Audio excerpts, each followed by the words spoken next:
Life may seem like it's filled with glitz and glam for the royal family, but that doesn't mean that being a royal is a total walk in the park. The royals have to follow a lot of rules we commoners don't even think about. Dress codes and etiquette aside, some of these rules are very strict and slightly strange. And you can't look down to read the speech, you have to take the speech up. Number 1. Follow the Queen's lead. When in doubt of which rules to follow as a royal, one general rule is to always follow the Queen's lead. After all, as the reigning monarch, she's the head of everything and everyone within her jurisdiction, and that includes family. It's protocol and royal etiquette to stand when the Queen stands and only sit once she is seated. Everyone is expected to follow this rule, commoners and royals alike, but sometimes it's easy to forget, like when Prince William forgot protocol while on official duty as a royal. He remained seated while the Queen was standing, but the Queen was quick to correct the error of his ways. You're never too grown to get told off by Grandma, especially when she's the Queen and everyone is watching. Number 2. The Duchess Slant. Becoming a royal comes with a lot of strict rules on posture. There's the royal chin rule, where one must keep their chin parallel to the ground while walking, standing, and sitting to help keep good posture. There's also the etiquette rule on how to sit like a royal, and you may have noticed a lot of the royal women sit the same way. That's now being called the Duchess Slant. It's considered inelegant to fully cross your legs because you must keep your legs and knees together. And if you just need to cross your legs, crossing your legs at the ankles is considered a more elegant way to sit. Number 3. Social media is nothing personal. The royals may have some influence, but you're not going to catch any working members of the family becoming social media influencers or having public personal accounts. That's because it's prohibited for a working royal to have personal social media accounts. This is why Meghan deleted her personal accounts when she married Prince Harry, who was still a working royal at the time. So no sponsored posts or personal insights into life as a royal from the current working members, because it's all part of keeping up their royal image or keeping things official and diplomatic. All the royal social media accounts are run by the palace, and those come with their own rules on how followers should behave, or they risk being royally blocked. Number 4. Royal Stylists. The job of a royal stylist isn't just dressing the monarchy in iconic outfits. They're also there to make sure everything the royal family wears is in accordance with the strict royal dress code. They're there to ensure outfits photograph well in certain locations, or that the outfits are appropriate for the occasion. It wouldn't make sense for the Duchess to wear a dress on a day visiting local farmers, but she still needs to look put together. For royal weddings, they work with brides to pick British designers, which is a tradition that has become wedding protocol. They're the ones making sure pantyhose are the right shade and the hemlines are Queen approved. Number 5. No shellfish in public. There are a few foods you won't catch on the Queen's menu out of personal preference and general safety, like shellfish and seafood in general. The Queen decided it was too risky as allergies are common, so it's not served on any of the Queen's menus. And she especially wouldn't eat it when she traveled because of fears of any reaction happening outside the UK.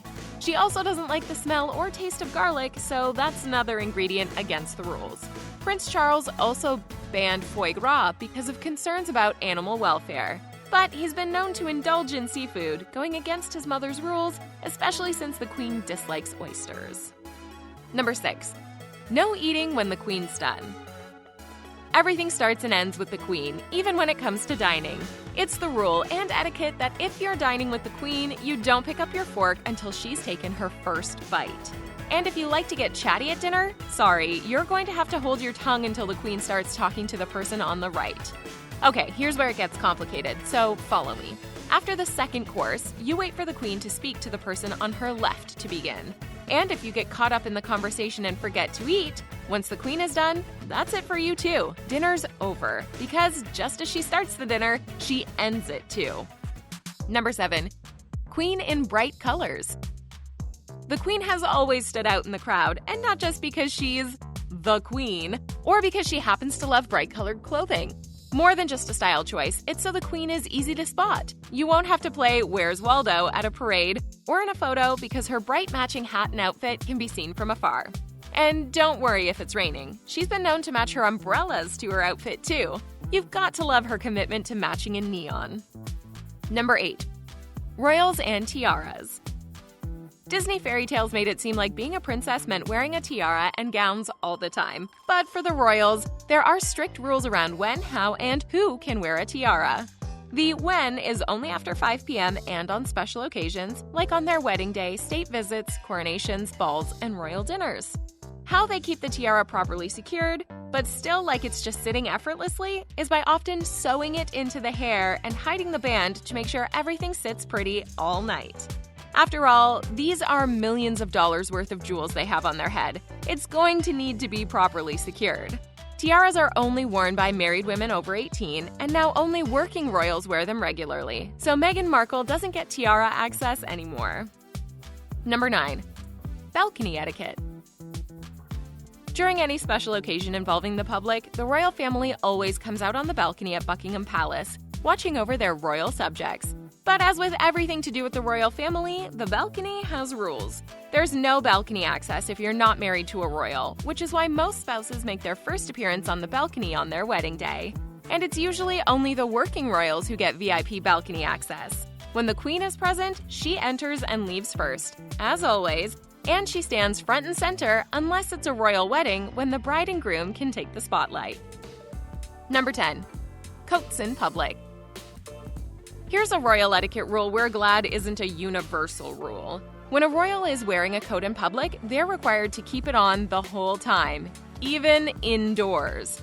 According to royal protocol, it's considered disrobing, and disrobing in public is distasteful.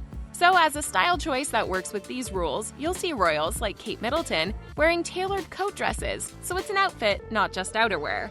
And the Queen matches her coats to her hats to create an ensemble that obviously can't be disrupted by removing the coat. Number 11. A queen and her purse.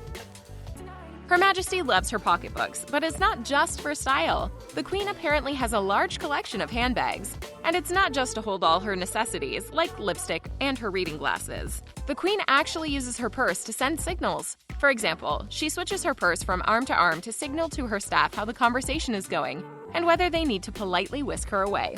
And if you find yourself at an event, notice the Queen places her purse on the table. It means it's the last call, and she's ready to end the event, and it's time to say goodbye. Number 12. Can't say pardon. Pardon seems like the politest way to say, "what?" when you can't hear someone, but amongst the royals, it's a banned word. Instead, you'll hear them simply say, "what?" Some royal experts say it's because saying pardon means it was your fault for not hearing, but saying what requires them to just speak up. However, there are some who say it's because of the word's French roots. It's not the only French-originating word the royals have banned. Toilet is unheard of from the mouth of a royal. Maybe because it's French or because it doesn't sound as elegant. Perfume is also banned, and instead they call it scent. It's no surprise the royals prefer to only speak in official capacities because it must be hard keeping up with these banned words consistently. Number 13. Travel separately. Two direct heirs to the throne aren't allowed to travel in the same vehicle, especially on planes. This is a rule that Prince William and Kate Middleton have broken many times by traveling with Prince George together as a family. I mean, the photos are cute, but it's all down to safety, like a designated survivor should anything go wrong. It's why Prince William, Prince Charles, and the Queen don't travel together. But Kate and Prince William are technically fully breaking the rules. The Queen grants exceptions to the little children traveling with their parents. But once Prince George turns 12, there are no more exceptions, and he will be traveling separately from his father, no matter how short the distance. Number 14. It's tradition. Since the royal family are technically the heads of the Church of England, they keep up with traditions, like spending Christmas together, Easter, and having grand church weddings. But one tradition that's basically a rule is baptisms. All royal children are christened, no exceptions, literally. There's no royal child born since this Queen Elizabeth II has been on the throne that hasn't been christened. But this requirement extends past children. Meghan Markle had to be baptized to be accepted into the Church of England before getting married to Prince Harry. Number 15. Tea time tips. When you're a royal, something as simple as sipping tea comes with its own set of rules and etiquette to follow. For example, how you hold the teacup is important. No pinkies in the air, they stay tucked away when you're sipping tea with a royal. Royals use their index finger and thumb to hold the handle. If you're wearing anything on your lips, lipstick, lip gloss, or anything that can leave a lip print, make sure you drink from the exact same spot so you don't leave stains all over the rim, because that's not royal. Which royal rule are you glad you don't have to follow? Let us know in the comments below, and be sure to like, share, and subscribe to The Thing Celebrity for more on your favorite celebs.